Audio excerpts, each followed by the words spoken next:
जैसा कि हम सबसे पहले आपसे जानना चाहते हैं क्या कुछ हुआ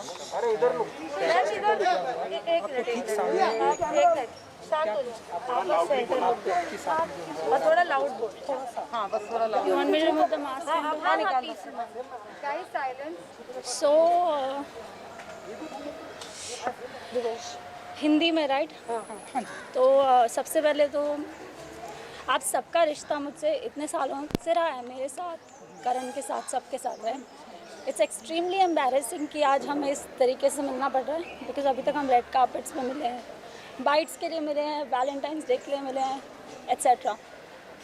मैं यहाँ आज सिर्फ इसलिए आई हूँ क्योंकि जब काविश बड़ा होगा तो मैं चाहती हूँ जब वो ये सब खबरें पढ़े, मैं चाह नहीं रही थी, 14 साल हो गए हैं हमारे रिश्ते को, 9 साल शादी को हो गए हैं, इतने सालों में भी बहुत कुछ हुआ बट किसी को कुछ पता नहीं चला, राइट?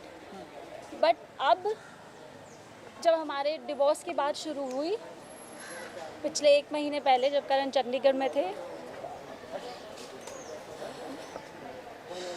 तो उसके बाद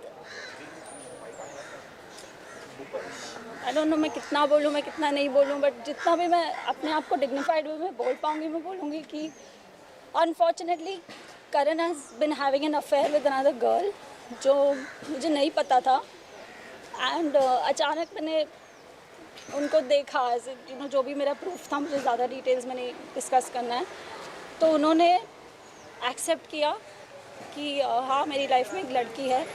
तो मैंने कहा कि कुछ फिज़िकल रिलेशंस या ऐसे कुछ भी, या क्या ये एक सीरियस अफेयर है या फिर ये एक यू नो कभी होता है यू गेट इमोशनल, या कभी ऐसा कुछ है कि once in a while is like no I love someone else, I have been having my physical affair with her. तो मैंने कहा कहाँ से ये लड़की, कब मिले आप उसको? तो ही सेड वो दिल्ली से, और जब जब करण चंडीगढ़ जाते थे शूट के लिए, जो कि वो शायद अक्टूबर से जाने लगे अपने नए शो के लिए, तो पहली बार उन्हें ये मौका मिला कि अपनी फैमिली से वो दूर रह सकें। That's how it all started. उसके बाद बिकॉज एक बहुत ही बड़ा न्यूज़ था टू, आई डोंट नो कि मुझे कैसे रिएक्ट करना चाहिए। जब ये हुआ भी, आई थिंक आमतौर पर एक लड़की शायद झगड़ा करती या थप्पड़ मार देती या गुस्सा हो जाती या आई डोंट नो क्या करती, बिकॉज आई कैन सी कि आप में से कई लड़कियां हैं या आप लोगों की गर्लफ्रेंड्स या यू नो वाइफ्स होंगी, पर मैंने ऐसा कुछ भी नहीं किया। मैंने करण को बोला let's sit down and let's talk कि क्या हुआ है। तब उन्होंने ये सब बोला, मेरा ये है वो है। फिर मैंने अगले दिन I took a flight early morning and मैं मम्मी पापा के पास गई, क्योंकि मैंने अपनी मम्मी को भी नहीं बोला, हालांकि मम्मी मेरे साथ ही रह रही हैं 2 साल से हमारी रिक्वेस्ट पे, क्योंकि काविश छोटा है। तो मैं मम्मी पापा के पास गई और मैंने बोला देखो ऐसे से है। तो उन्होंने कहा कि बेटा सो मतलब इन शॉर्ट मुझे किसी के बारे में बुरा नहीं बोलना, बिकॉज बहुत लंबा रिश्ता है, स्पेशली मम्मी पापा के बारे में तो नहीं। तो उन्होंने कहा तुम लोग यू नो जो भी है you have to work on it, you know. मम्मी ने बोला कि तुम you know you're a woman, I understand it will be difficult but you have to work on it. तो मैंने कहा अगर करण सॉरी बोलते हैं या वो चाहते हैं कि मैं वर्क करना चाहता हूँ इस रिश्ते पे, या यू नो तो ठीक है, you know we'll work on it. मैं वापस चली जाऊँगी। और करण भी बाय द वे आए थे मेरे साथ उस दिन, मैं चली गई थी और फिर वो एयरपोर्ट पे आ गए और वो भी आए थे मेरे साथ। हमारी बात हुई, सब हुई। लाइक आई सेड मुझे सपोर्ट नहीं मिला, मैं वापस आई। उसके बाद भी करण का attitude was like you know जब किसी से गलती होती है तो आप you are trying to make up, you are trying to be more polite, you are trying to put effort. वो सब करण ने कुछ नहीं किया। मैंने बहुत एफर्ट्स डाले। I made a WhatsApp group just for me and Karan called the love project. अभी बहुत सारी पर्सनल चीज़ें हैं जो as a husband and wife you know I tried कि मैं इसको फिक्स करूँ या ये कहाँ पे ये चीज़ गलत हुई है। दूसरी चीज़, करण's behavior over the years, in the last 14 years, this is not new. Okay उसकी नैतिक इमेज है या जो कुछ भी है, द गुडी टू शूज़ जो भी इमेज बनी है, इट्स डिफ़िकल्ट। मैंने पूरी कोशिश की मैं उस इमेज को इंटैक्ट रखूं, बिकॉज हम सब एक्टर्स हैं, यू नो। ऐसे ये सब करके करियर्स पे इफेक्ट होता है और हमारा बेबी भी है अभी। तो मैंने कहा ठीक है, यू नो इट्स ओके। और हर बार करण कहते थे ओके आई एम सॉरी, मैं नहीं करूँगा, मैं नहीं करूँगा, मैं नहीं करूँगा। मैंने कहा कोई बात नहीं, ठीक है, ठीक है, यू नो। शायद मैं ये मानना चाहती थी कि वो नहीं करेंगे. As a woman, because I am a strong woman of the 21st century, I talk about women's rights, I talk about, you know, so many things on my social media also that supports motherhood, you know, mom shaming, या फिर अपने rights के लिए खड़ा रहना चाहिए. कई बार मुझे लगा कि it's my responsibility and domestic abuse is not okay. निशा, कल रात को क्या हुआ उसके बारे में? And फिर see, there are emotions involved. मुझे पता है वो अपना काम कर रहे हैं और आप शायद उतनी सी बात जानना चाहते हैं, बट मैं नहीं बोल पाऊँगी. अगर आपको सिर्फ इतना जानना है कि कल क्या हुआ तो मैं सिर्फ इतना बोलूँगी और मैं यहाँ से चली जाऊँगी.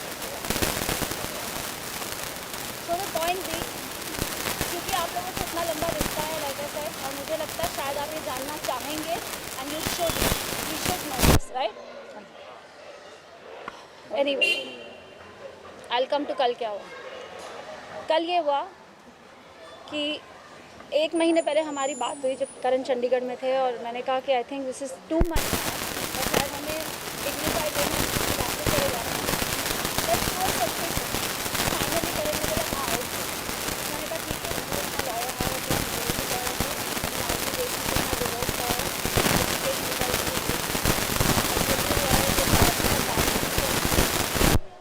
He is on here on behalf of mister Rishikesh. तो कल हमारी बहस हुई. इनफैक्ट जब से वो आए हैं यहाँ पे चंडीगढ़ से 14 ये हमारे पॉइंट्स होने चाहिए. लेट्स डिस्कस और एमिकेबली इसको सॉर्ट आउट करने की कोशिश करते हैं ताकि जो कुछ भी हो गया. अब काविश छोटा है, काविश की ऐसे तो नहीं है कि उसकी 2-3 साल की पढ़ाई बाकी है, उसकी पूरी ज़िंदगी बाकी है. वो प्ले ग्रुप में था जब ये पैंडेमिक हुआ, तब से वो घर में ही बंद है. तो मैंने कहा कि यू नो जो कुछ भी छोड़ो. If you don't want to be with me it's okay. You know I don't want to be with a man either who doesn't want to be with me. It's okay. Because अब तक तो वो sorry बोल रहे थे. जब वो गलती करते थे वो सॉरी बोलते थे. मुझे लगता था कि नहीं, जबकि ये एक प्रॉब्लम है. You can not keep abusing somebody emotionally, physically, mentally and keep saying sorry. यहाँ पर शायद मेरी गलती है कि मुझे पहले ये स्टैंड उठाना चाहिए था. बट एनीवे, फिर ये हुआ कि कल हमारी बहुत बहस हुई. बिकॉज मैं उनसे बहुत दिनों से कोशिश कर रही हूँ, जब से वो क्वारंटीन से बाहर आए हैं. क्वारंटीन में भी थे तो उनकी सारी सेवाएं हुई, उनको खाना मिला, काढ़ा मिला, जो मेरा फ़र्ज़ था. बट उनके साथ कोई बैड बिहेवियर नहीं हुआ है. जो कुछ मैं बस सुन रही हूँ कि वो बोल रहे हैं, बोला क्योंकि वो विक्की को मानते हैं कि विक्की भाई आप आ जाओ, हम बैठ के बात करेंगे. विक्की 4 दिन से करण से बात करने की कोशिश कर रहे हैं. कभी मुझसे अलग से, कभी करण से अलग से, कभी हम दोनों को पूछते हैं कि कुछ रिपेयर हो सकता है क्या रिलेशनशिप. यू नो इतना कुछ मतलब हमने साथ में देखा है. तो करण ने बोला नहीं हो सकता है. इसके बीच में करण ने बहुत ही ज़्यादा बदतमीज़ी की है. वेर ही सेड मुझे तुम्हारी शक्ल पसंद नहीं है इसलिए मैं तुझे छोड़ के जा रहा हूँ. यू नो लाइक मतलब बहुत ही cheap stuff. I don't want to get into those details. तो मैंने कहा मुझसे नहीं हो पाएगा, मुझे बात करने के लिए कोई चाहिए. Because I don't have my dad, I don't have any other brother, it's just me and my mom. So Vicky has always been the brother. Even जब आप लोग शादी में भी आए थे, उन्होंने मेरी बड़े भाई की सारी रस्में की थी. तो मैंने और विक्की को भी मैंने बहुत बाद में बताया, मम्मी को भी मैंने बाद में बताया. एनीवे, तो जब 4 दिन के बाद भी उन्होंने विक्की को कुछ एक चीज़ बोली और फिर वो चीज़ में मुकर गए, तो मैंने करण को बोला अब मुझे आपसे बात करनी है. And I want you to know that you are a very bad human being because you are not even owning up to what you have done. वो भी छोड़ो, अगर हमारा आगे बच्चा, उसके फ्यूचर के बारे में क्या करना है. So he got really upset and he got really wild and he is so smart. घर में जहाँ CCTV कैमराज लगे होते हैं वहाँ पे ही doesn't do anything. But जिस भी कमरे में, like in our bedroom there is no CCTV camera, वहाँ पे ही used to always behave badly with me. And ये चीज़ मैंने 2-3 दिन बाद नोटिस की क्योंकि अब तक तो हम मिले ही नहीं थे जब से डिवोर्स की बात हुई थी. So anyway, Karan had kept a book in front of a CCTV camera. जब से वो आए थे बीच में निकालते थे, बीच में डालते थे, जब उनको खोलना होता था खोलते थे. फिर obviously we are also living here, we are also not comfortable. तो मैंने वो कैमरा ऑफ कर दिया 8-10 दिन पहले. मैंने कहा कि you know I am changing, Vicky has come now, you know all those things.